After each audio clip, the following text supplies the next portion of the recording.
ग्रंथ तो तैयार हो गया, अब एक सुमेरु चाहिए था। माला में कितना मन का होता है? 108।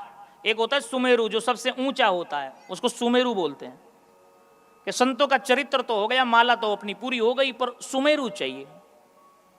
ढूंढ रहे थे कोई संत मिले जो हमारी माला का, भक्त माला का सुमेरु बन सके। ढूंढ रहे थे किसी दिव्य संत को।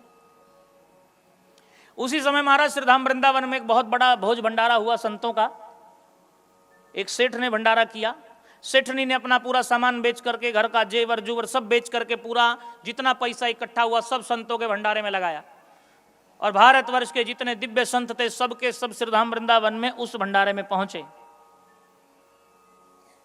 भंडारे में आए संत लोग बैठ गए, सब पंगत में पत्तल सब रख दी गई,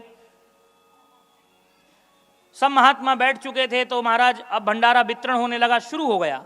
एक खीर वाला खीर लेकर के बर्तन में पत्तल में परोसने लगा। उसी समय श्री तुलसीदास जी महाराज जो देरी से आए, संत लोग तो सब बैठ चुके थे, देरी से आए तो तुलसीदास जी को जगह नहीं मिली, तो जहां संतों की जूतियां पड़ी थी, चप्पल पड़ी थी, वहीं पर स्वामी जी बैठ गए। गोस्वामी जी बैठे और पत्तल बंट चुकी थी, पत्तल वाला जा चुका था और खीर वाला इतनी देर में पहुंच गया। खीर वाले ने कहा तस्माई तस्माई तस्माई, खीर खीर खीर खीर खीर खीर राम खीर राम खीर राम। अब तुलसीदास जी के सामने तो पत्तल नहीं थी, ऐसे हाथ किया, बोले महाराज करपात्री बन जाए कि कर में डाल दो, हाथों में डाल दो। खीर वाला बोला महाराज बहुत गर्म है, हाथ जल जाएगा। तुलसीदास जी ने कहा रुको एक मिनट। एक महात्मा जी की जूती उठाई और जूती उठा करके सामने कर दी, बोले इसमें डालो।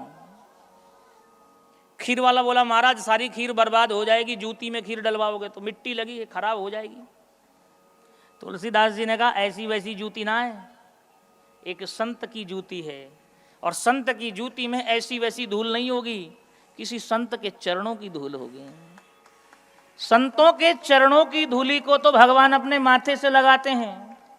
संत हमारे पग धरें, ठाकुर जी कहते वहां धरूं मैं हाथ, और सदा संग लागत फिरूं, कबहू न छोड़ूं साथ। संतों के चरणों की धूली को तो भगवान अपने माथे पे सजाते हैं। तुम कह रहे हो खीर बर्बाद हो जाएगी, इसी में डालो। महाराज शोर मच गया, हल्ला मच गया। एक ऐसे संत पधारे हैं जिन्होंने संतों की जूती में खीर ले ली, और जब ये बात नाभाजी तक पहुंची तो नाभाजी दौड़ करके आए और तुलसीदास जी को अपनी माला का सुमेरु घोषित कर दिया।